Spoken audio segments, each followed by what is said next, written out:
s'étant aujourd'hui paisible comme jamais. Les gens y affluent car elle est la seule ville somalienne où les mots paix trouvent son plein sens.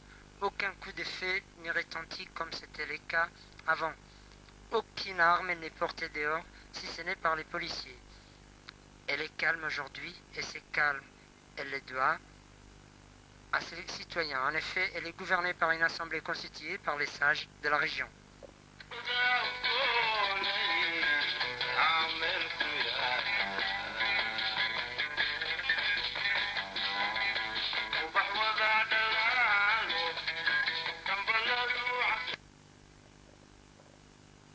Autre atout majeur de Borama, ses grands champs de blé, de maïs et de fruits, papaye, manguier, orange, vigne, etc. s'étend aux alentours de Borama.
Borama, ou encore appelée ville des pensionnaires, vieille ville construite à 1400 mètres d'altitude.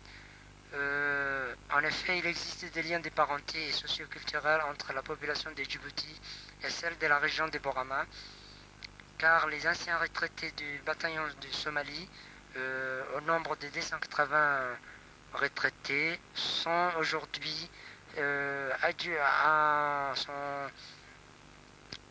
ont trouvé à créer domicile dans cette région.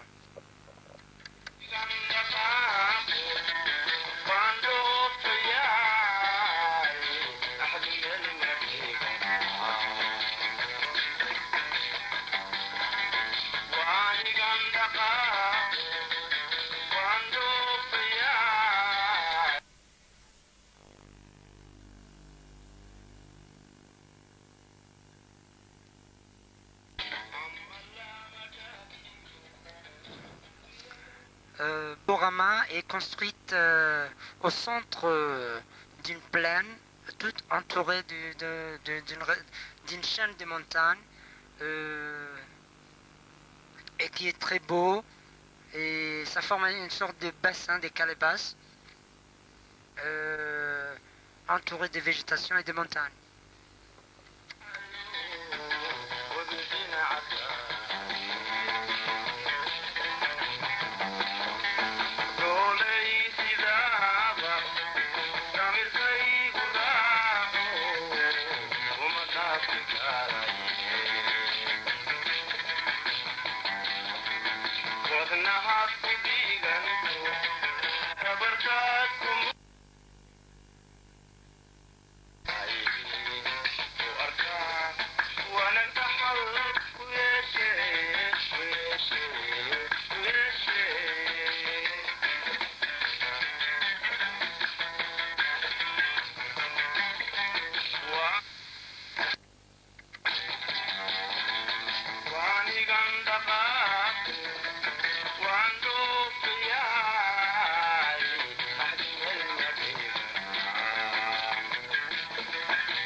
Borama, nous l'avons dit, cette ville s'étend aujourd'hui paisible comme jamais. Les gens y affluent car elle est la seule ville somalienne où les mots paix trouvent son plein sens. Et cette paix a permis à la population de la ville d'organiser les différentes activités sportives telles que, comme vous les voyez ici, le football. Ici, c'est un tournoi qui a été organisé au